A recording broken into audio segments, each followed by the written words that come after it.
You know what? I forgot that they have a second building. So I'm gonna check this out while I'm here and definitely see what they got. Got the bulldog waiting for me. Let's do this. Some, Okay. and then if you go through the door in the back room, Okay. I think both of the back rooms have records like this. I'll take a look, thanks. There could be some others scattered around too. Okay, cool. Americana is big. Old bottles, old ceramics, martini shakers. So anything that hails to a bygone era. I think that's why vinyl is so huge now. Very cool. I've never been through this guy's rack. It's probably collectible one right there. Wonder if it's a reproduction. Herbie Hancock, that's the modern version of it. This is some pretty clean, good looking albums. You never know. If something really jumps out at me and it's an album, I buy it. Both prices are right. Got that one. A Joan Baez for $5 is pretty good. Glenn Campbell, I think he's gonna have a resurgence. The only thing I don't like about Glenn, I think a lot of his stuff was overproduced and way too many strings. It's like, can you just strip out the string arrangements? Shipley and Brewer. I think they were the one took over the line guys. Yeah, sure enough, right there. That's a good hippie album to have. Wayne Fontana and the Mindbenders.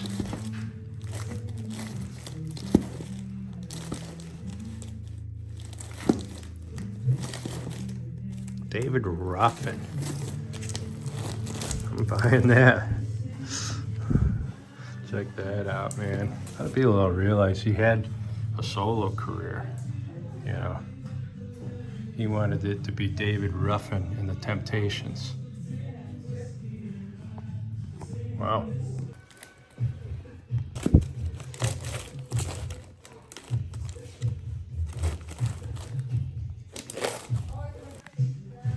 It's a nice clean album. He said the Temptations ain't nothing without David Ruffin.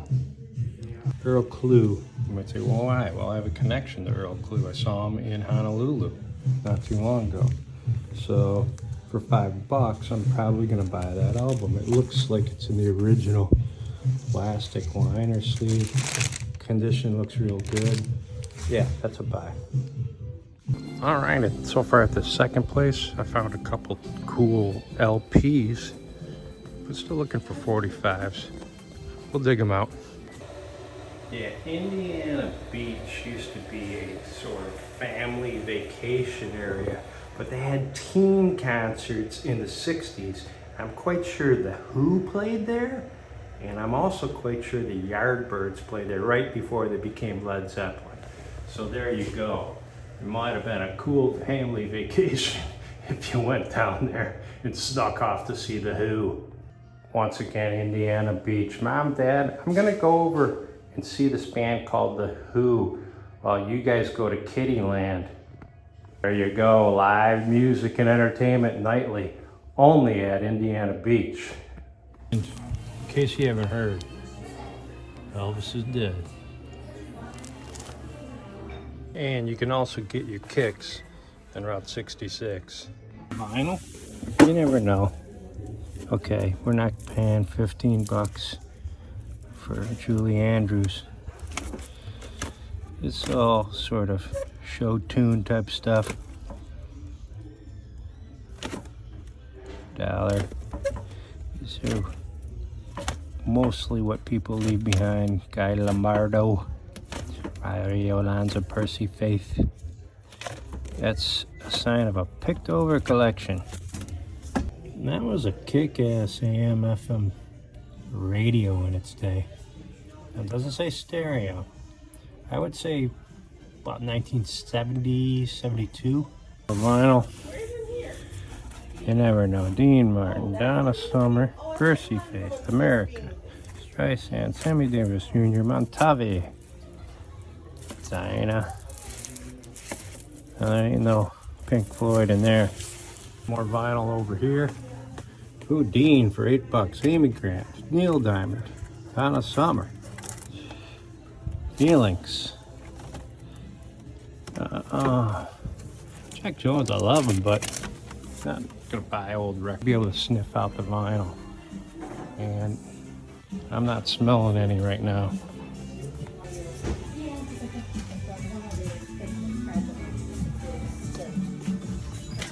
All right, I sniffed out some records over here. Let's see what we got. Sometimes these little stacks are good. All right, Charlie Bird was a jazz guitarist. For $1, I'm buying that. Grassroots. On price, I'll pass on that. Snoopy. Winchester Cathedral. What the hell's that?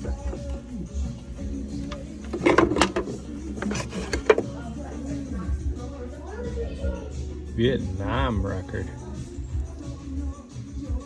I might buy that. War protest. Like a spoken word Vietnam record. I'm buying that. Well, here's another 45 case. So this guy's using it to display. Oh, there's some vinyl in there. So let's check it out. All right, we'll get past the comic books. Well, these are like kids 45s. I see what he's doing. Got the old plastic bag trick going here. Let's get past the kids stuff. All right, now let's see what he's got.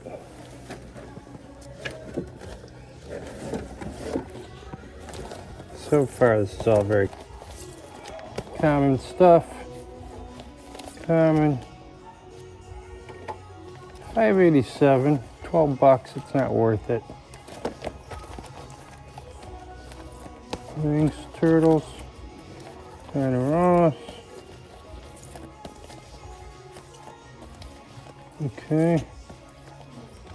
Tremolos, Here Comes the Baby. Parker Jr. What's this?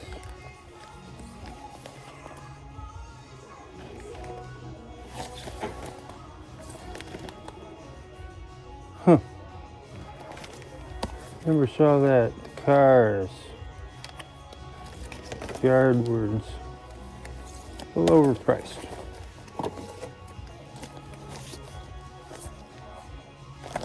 What people from Europe think when I do one of these walkthroughs of these flea market, antique mall type places.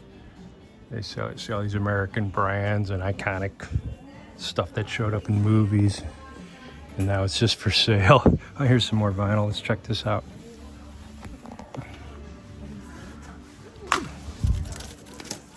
Bobby Gentry. All right. Andy Williams. You gotta move fast on this stuff. Once in a while. Cat Stevens. You'll get something worthwhile. Who's that? It's pretty beat up. Dog Knight's got tons of stuff. I don't like box sets that much. Country music then and now. Okay. I think I like the then more than the now. This is an example of having to get down on the ground, crane your neck, and just get in there and see what they got. Fifth Dimension. One less bell to answer. You know, some of these genres just aren't very collectible. Go-Go's. There you go, Rock and Roll Hall of Fame.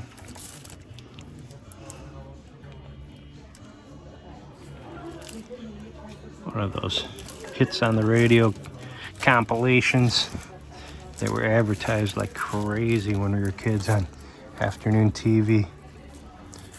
Bobby Vinton, William Fonda, Dan Fogelberg, Chuck Mangione, Jimmy Rogers. Not the good one. Jimmy Rogers. There's two Jimmy Rogers. The blues guy and then the railroad sort of early folk guy, right?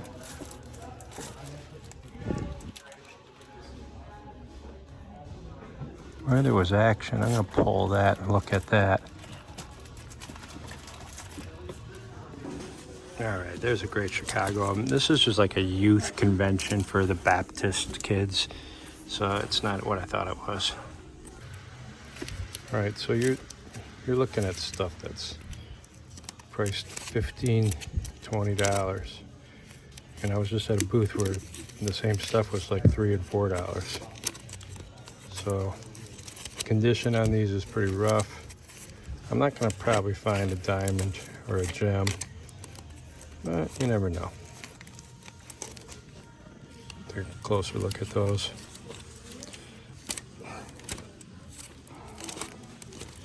Hate to walk out of here and miss like a, oh, I don't know, Guy Clark. Oh, that's pretty interesting.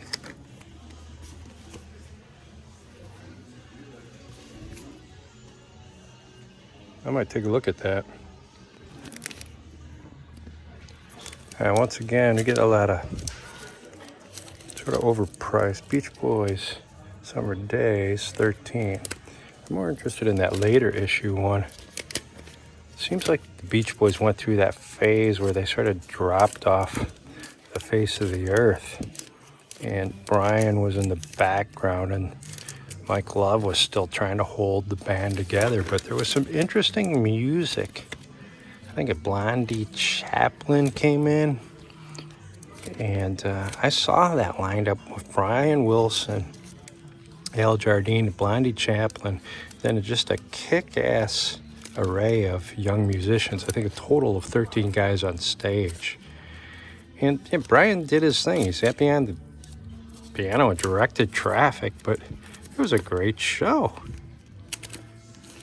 Sail on Sailor came from that era. Love this. DVD's getting no respect. They're even lower on the packing order than vinyl. So I don't know if those are CDs but DVDs, but they're way shoved in a corner. My buddy Johnny, the sidekick on my Detroit Bob podcast, keeps telling me these are coming back. So who knows? Cassettes could be the next vinyl. So you might want to start looking. We'll see. Oh yeah, we were already in this room. You can get lost in these places easily. Just a lot of good stuff. All right, I'm about done in here. It looks like I'm gonna get out of here with the David Ruffin LP, which actually I'm very excited about, and the Earl Clue LP, and then this Charlie Bird 45, and some kind of spoken word Vietnam protest 45 that's in mint condition with the jacket. So that might have its own little niche. So I'm picking it up for $1. Is it a hat box or a box full of records? You never know. Did I miss some records in the last row? I don't think so.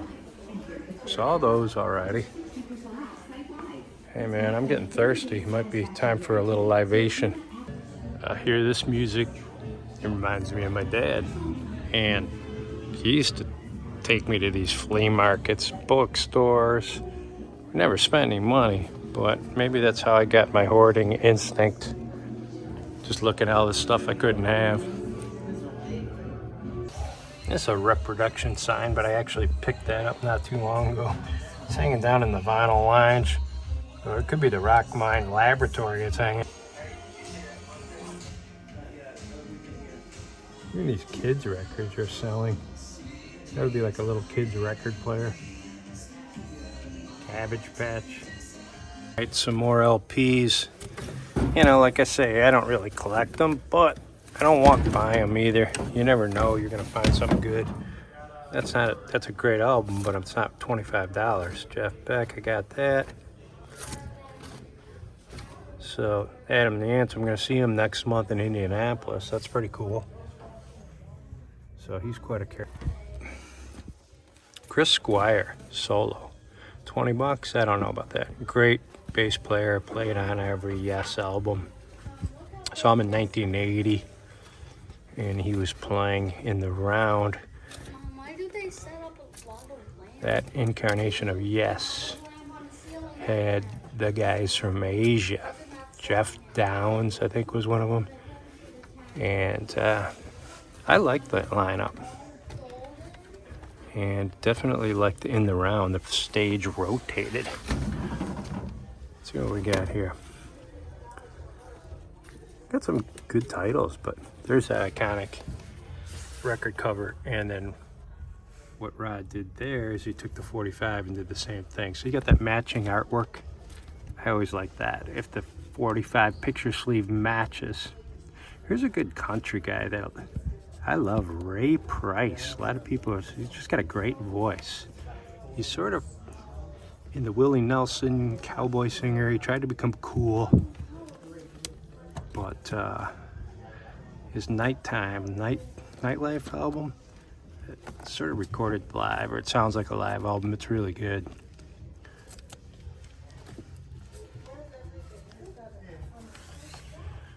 Let's see here.